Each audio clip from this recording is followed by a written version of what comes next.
हकीकत जो है उसमें मासूम लोग, निर्दोष लोग युद्ध में मारे जाते हैं। और युद्ध कहीं भी हो, दुनिया के किसी भी कोने में हो, उसमें जो मासूम लोग और निर्दोष लोग मारे जाते हैं। और युद्ध जो है वो किसी भी तरीके से रास्ता नहीं है इंसानियत का। गांधी ने रास्ता दिखाया था अहिंसा से जीतने का। अगर दुनिया उस रास्ते पे चलेगी बिना हिंसा किए हुए तो बहुत सारी चीज़ें लोगों के दिल जीते जा सकते हैं। ये युद्ध नहीं है, मैं युद्ध नहीं मानता, ये एक नरसंहार है। क्योंकि किसी भी युद्ध में आम बस्तियों पर मिसाइल नहीं गिराई जाती, अस्पतालों पर मिसाइल नहीं गिराई जाती, पत्रकारों को टारगेट नहीं किया जाता। जिस तरह से फिलिस्तीन में पत्रकार जो वहाँ से रिपोर्टिंग कर रहे थे, उन पत्रकारों को चुन चुन कर टारगेट कर रही है इजराइल की मिसाइलें। वो ये बताने के लिए टारगेट कर रही है ताकि फिलिस्तीन की जो सच्चाई है, वहाँ पे जो मासूमों की हत्या हो रही है, वो लोगों के सामने ना आए। हम एक ऐसे मुल्क में रह रहे हैं, एक ऐसी ताकत को सत्ता में देख रहे हैं जिसके मुखिया पे 2002 में कई लोगों के नरसंहार करने का आरोप लगा और आज वो प्रधानमंत्री के तौर पर हैं। और उनको इसीलिए उनके जो वोटर्स हैं, जिन्होंने उनको वोट देके प्रधानमंत्री बनाया है, वो इसी तरह की पॉलिटिक्स में और इसी तरह के एक्ट में विश्वास रखते हैं कि जहाँ पर नरसंहार किया जाए। क्योंकि 2002 का जो दंगे थे वो किसी नरसंहार से कम नहीं थे, तो उनको नरसंहार देखने में मज़ा आता है, इसीलिए वो इसको एंजॉय करते हैं। लेकिन अगर आपके दिल के कोई हिस्से में अगर इंसानियत बची है, तो एक मासूम के छोटी सी भी तकलीफ पड़ती है तो आपका दिल रो उठता है। अगर आपका दिल रो नहीं रहा है और आपका दिल उस पर खुशियाँ मना रहा है, तो आप में इंसानियत बिल्कुल नहीं बची है। आप बिल्कुल भी आप एक दिल नहीं रखते हैं, आप एक क्रूर इंसान हैं। लोगों को इंसानियत देखनी चाहिए कि इंसानियत का जो गला घोंटा जा रहा है। इसराइल जो है वो हमारे घर में 4 रूम का समझिए घर है, उसमें से 3 हमने सहारा दिया उसको, उसने 3 कमरे कब्जा कर दिया, वो 4था कमरा भी कब्जा करना चाह रहा है। हमास ने जो उसका मुकाबला किया है वो यही कह रहा है कि भाई ये तो हमारा है, अब इतना तो हमारे लिए छोड़ दो। और इसराइल जो है ओस्लो जो करार हुआ था कि 2 स्टेट का, वो उसको मान नहीं रहा है, जबकि यूनाइटेड नेशन को इसको मनवाना चाहिए। सारा प्रेशर ये होना चाहिए कि सारी दुनिया को, यूनाइटेड नेशन इसीलिए होता है कि एक बात होती है, करार बना हुआ है और उसको जो है कि अमल करवाया जाए, और ये नहीं हो रहा है। और इसराइल को जो है कि हिम्मत अफजाई की जा रही है। अमेरिका और ब्रिटेन जिस तरह से उसकी हिम्मत बढ़ा रहे हैं, जबकि 500 बच्चे मर गए हैं, वो नस्ल कशी हो रही है। ये जंग नहीं है, ये जेनोसाइड है, प्रोग्राम है। और इसको जो है कि अमेरिका और वो जो उनके प्रेसिडेंट जिस तरह से जाके इसराइल में जाके उन्होंने बात करी है, वो बाकायदा उसको प्रोत्साहन दे रहे हैं। आप देख रहे हैं देश लाइव, देश की आवाज।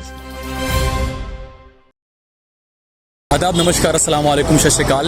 मैं सहल कुरैशी, देश लाइव में आपका स्वागत है। इस वक्त मैं खड़ा हूँ अहमदाबाद के शिव रंजनी के इलाके में, और यहाँ पर आप देख सकते हैं ये मोमबत्ती लेकर खड़े हैं और ये आपकी खामोशी जुल्म बढ़ा रही है। War on terrorism, war is a terrorism. ये जो इजराइल की जो बर्बरियत इस वक्त जो हो रही है, फ़लस्तीन के जो मासूम बच्चे मारे जा रहे हैं, उसी के विरोध में यहाँ पर एक प्रदर्शन का आयोजन किया गया है और सभी के हाथ में आप देख सकते हैं कैंडल है। देव देसाई से हम पहले बात करेंगे। देव, क्या कहेंगे इजराइल और फ़लस्तीन पर जो जंग जो चल रही है, पहले जो हुआ, अब जो हुआ, और उसके बाद में कहीं ना कहीं भारतीय राजनीति भी इसमें इन्वॉल्व हो चुकी है। देखिए, भारतीय राजनीति और भारतीय मीडिया तो हम सब देख ही रहे हैं जो हालात है, पर हकीकत जो है उसमें मासूम लोग, निर्दोष लोग युद्ध में मारे जाते हैं। और युद्ध कहीं भी हो, दुनिया के किसी भी कोने में हो, उसमें जो मासूम लोग और निर्दोष लोग मारे जाते हैं। और युद्ध जो है वो किसी भी तरीके से रास्ता नहीं है इंसानियत का। गांधी ने रास्ता दिखाया था अहिंसा से जीतने का। अगर दुनिया उस रास्ते पे चलेगी बिना हिंसा किए हुए तो बहुत सारी चीज़ें लोगों के दिल जीते जा सकते हैं। पर जब आप टैंक और हथियार, परमाणु हथियार लेके जब आगे बढ़ेंगे और पूरा दुनिया में जो हथियारों का खेल है, उस खेल को आगे बढ़ाने के लिए, अपने हथियार बेचने के लिए जो युद्ध करवाए जा रहे हैं एक देश का दूसरे देश से, और उसमें जो नफरत बढ़ती है एक धर्म के लोगों की दूसरे धर्म के प्रति, ये इसके प्रतिघात जो है वो पूरे विश्व में पड़ते हैं। बिल्कुल। तो उसकी वजह से बहुत सारी जगह हमें खबरों का पता भी नहीं चलता कि जहाँ पे ये हम जो फ़िलिस्तीन और इजराइल में युद्ध हो रहा है, उसकी असर हिंदुस्तान में कैसे हो रही है, उसकी असर हिंदुस्तान के मुसलमानों पे क्या हो रही है, उसकी असर हिंदुस्तान के आम लोगों पे क्या हो रही है। तो युद्ध जो है वो कहीं भी इंसानियत का रास्ता मैं नहीं समझता हूँ। शांति के लिए अपील है, जो मासूम लोग मारे गए हैं उसका गुनाह इजराइल को कबूल करना चाहिए और ये अभी के अभी जितना जल्दी हो सके युद्ध को रोकना चाहिए और बातचीत से बहुत सारे रास्ते निकाले जा सकते हैं, बातचीत से रास्ता निकालना चाहिए। अच्छा, एडवोकेट शमशाद भी हमारे साथ में मौजूद हैं। शमशाद, जिस तरीके से इजराइल की जो बर्बरियत चल रही है फ़लस्तीन पर, अब तक 5000 से ज़्यादा लोग, जो आंकड़ा दिया गया है, होगी हो सकता है लोग कह रहे हैं कि आंकड़ा ज़्यादा होगा मृत्यु होने का, बच्चे, हज़ारों बच्चे भी वहाँ पर शहीद हो चुके हैं। और आज ही इजराइल की तरफ से कहा गया है कि फ़लस्तीन के पास में कई सारे केमिकल वेपन्स हैं और जहाँ पर केमिकल वेपन्स की बात आ जाती है न्यूज़ में, तो उसका मतलब उस देश को तो बिल्कुल फिर आतंकवादी मान लिया जाता है, उसको बिल्कुल मिटाने में लग जाते हैं सब लोग। देखिए, सवाल वेपन्स का है तो ये वेपन्स आए कहाँ से, ये वेपन्स दिए किसने? क्योंकि फ़िलिस्तीन पे तो आप लगातार, आपकी सेना वहाँ पर मौजूद है, आपकी पुलिस वहाँ पर मौजूद है, तो फ़िलिस्तीन में अगर वेपन्स हैं भी तो आए कहाँ से? और ये वेपन्स की बात और ये केमिकल्स हथियार की बात हमको इराक और दूसरे मुल्कों से जिनको बर्बाद किया गया ये कहकर कि वहाँ पर केमिकल वेपन्स हैं और बाद में वहाँ पर कुछ नहीं मिला, उनसे सीख के तौर पर दुनिया को लेना चाहिए कि ये एक प्रोपेगेंडा का मशीन है जो इजरायली मीडिया और यहाँ से गई हुई मीडिया के कुछ लोग एक प्रोपेगेंडे के रूप में दिखा रहे हैं। उसमें सच्चाई जब युद्ध ख़त्म हो जाएगा और सब कुछ बर्बाद हो चुका होगा तब बोलेंगे नहीं नहीं ऐसा कुछ हमको मिला नहीं है और अब हम यहाँ पर UN से ऐड भेजेंगे और लोगों को मदद करेंगे। तो ये वो हालात हो गए हैं कि जब लाशें गिर जाएं तो गिद्ध आ जाएं और उनको नोचते रहें, जो हालात हम देखते हैं कि लाशों के ढेर पर गिद्धों का आना होता है। तो ये ऐड वाला जो मामला है वो एक ढकोसला है। अगर वाकई संयुक्त राष्ट्र संघ और दुनिया के तमाम मुल्क, जो लोग वाकई शांति चाहते हैं, जो लोग वाकई मानवता की बात करते हैं, उन तमाम लोगों को कड़क तरीके से इजराइल को युद्ध रोकने के लिए कहना होगा। और जिस तरह से जो लोग ये युद्ध नहीं है, मैं युद्ध नहीं मानता, ये एक नरसंहार है। क्योंकि किसी भी युद्ध में आम बस्तियों पर मिसाइल नहीं गिराई जाती, अस्पतालों पर मिसाइल नहीं गिराई जाती, पत्रकारों को टारगेट नहीं किया जाता। जिस तरह से फ़िलिस्तीन में पत्रकार जो वहाँ से रिपोर्टिंग कर रहे थे, उन पत्रकारों को चुन चुन कर टारगेट कर रही है इजराइल की मिसाइलें। वो ये बताने के लिए टारगेट कर रही है ताकि फ़िलिस्तीन की जो सच्चाई है, वहाँ पे जो मासूमों की हत्या हो रही है, वो लोगों के सामने ना आए। तो इसमें दूसरा ये कि जंग जो हो रही है वो इजराइल और फ़लस्तीन की, या नरसंहार जो हो रहा है वहाँ पर फ़लस्तीन का, भारत में इसको लेकर कई लोग काफ़ी खुशी मना रहे हैं, नरसंहार पे भी खुशी मना रहे हैं। देखिए, हम एक ऐसे मुल्क में रह रहे हैं, एक ऐसी ताकत को सत्ता में देख रहे हैं जिसके मुखिया पे 2002 में कई लोगों के नरसंहार करने का आरोप लगा और आज वो प्रधानमंत्री के तौर पर हैं और उनको उसी लिए उनके जो वोटर्स हैं, जिन्होंने उनको वोट देके प्रधानमंत्री बनाया है, वो इसी तरह की पॉलिटिक्स में और इसी तरह के एक्ट में विश्वास रखते हैं कि जहाँ पर नरसंहार किया जाए। क्योंकि 2002 का जो दंगे थे वो किसी नरसंहार से कम नहीं थे, तो उनको नरसंहार देखने में मज़ा आता है, इसीलिए वो इसको एंजॉय करते हैं। लेकिन अगर आपके दिल के कोई हिस्से में अगर इंसानियत बची है तो एक मासूम के छोटी सी भी तकलीफ पड़ती है तो आपका दिल रो उठता है। अगर आपका दिल रो नहीं रहा है और आपका दिल उस पर खुशियाँ मना रहा है तो आप में इंसानियत बिल्कुल नहीं बची है। आप बिल्कुल भी आप एक दिल नहीं रखते हैं, आप एक क्रूर इंसान हैं। बिल्कुल सही कहा शमशाद। यहाँ पर इकराम बेग मिर्ज़ा भी हमारे साथ में मौजूद हैं।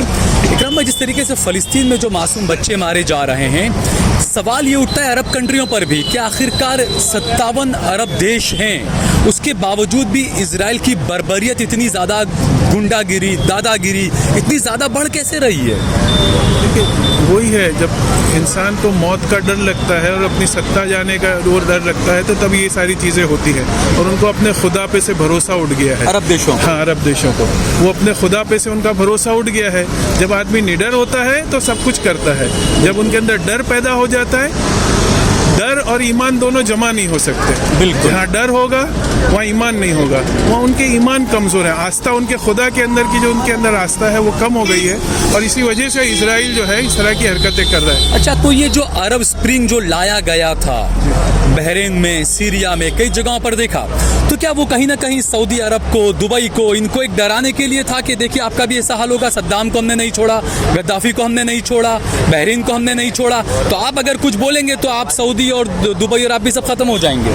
अरब स्प्रिंग तो जो है वो तो एक अलग वो इश्यू था, वो ट्यूनिशिया में उधर से शुरू हुआ था।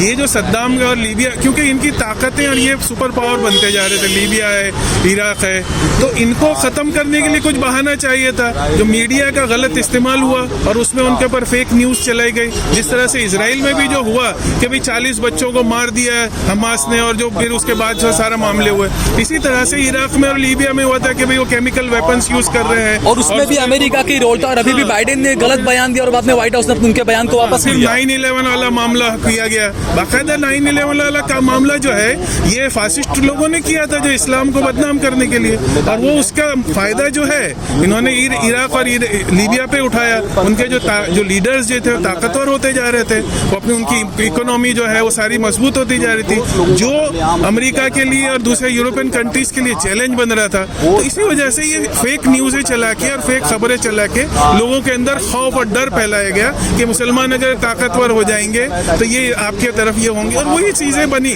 और उनको कमज़ोर किया गया। इसी तरह से डर, सत्ता का डर जो होता है, जब बादशाहत होती है तो ये सारी चीज़ें वो रहता है। मगर हमको तो ये है कि लोगों को इंसानियत देखनी चाहिए कि इंसानियत का जो गला घोंटा जा रहा है। इसराइल जो है वो हमारे घर में 4 रूम का समझिए घर है, उसमें से 3 हमने सहारा दिया उसको, उसने 3 कमरे कब्जा कर दिया, वो 4था कमरा भी कब्जा करना चाह रहा है। हमास ने जो उसका मुकाबला किया है वो यही कह रहा है कि भाई ये तो हमारा है, अब इतना तो हमारे लिए छोड़ दो। और इसराइल जो है ओस्लो जो करार हुआ था कि 2 स्टेट का, वो उसको मान नहीं रहा है, जबकि यूनाइटेड नेशन को इसको मनवाना चाहिए। सारा प्रेशर ये होना चाहिए कि सारी दुनिया को, यूनाइटेड नेशन इसीलिए होता है कि एक बात होती है, करार बना हुआ है और उसको जो है कि अमल करवाया जाए, और ये नहीं हो रहा है। और इसराइल को जो है कि हिम्मत अफजाई की जा रही है। अमेरिका और ब्रिटेन जिस तरह से उसकी हिम्मत बढ़ा रहे हैं, जबकि 500 बच्चे मर गए हैं, वो नस्ल कशी हो रही है। ये जंग नहीं है, ये जेनोसाइड है, प्रोग्राम है। और इसको जो है कि अमेरिका और वो जो उनके प्रेसिडेंट जिस तरह से जाके इसराइल में जाके उन्होंने बात करी है, वो बाकायदा उसको प्रोत्साहन दे रहे हैं। इसको हम कंडेम कर रहे हैं। हम कह रहे हैं कि इंसानों को देखो, वह गाजा में सिर्फ मुसलमान नहीं रह रहे हैं, वहाँ यहूदी भी रह रहे हैं, क्रिश्चियंस भी रह रहे हैं, बहाई भी रह रहे हैं। चर्च पे हमले में हाँ, कई चर्चों पे भी हमला हुआ है। तो वहाँ गाजा में सिर्फ मुस्लिम नहीं है, मुस्लिम जो इस्लामोफोबिया फैलाया जा रहा है वो गलत है। हम सब लोग इसीलिए देखिए हमारे पड़ोस में फादर सेड्रिक प्रकाश है, अलग अलग मजहब के लोग हैं, इसीलिए कि इंसानियत को बचाना है।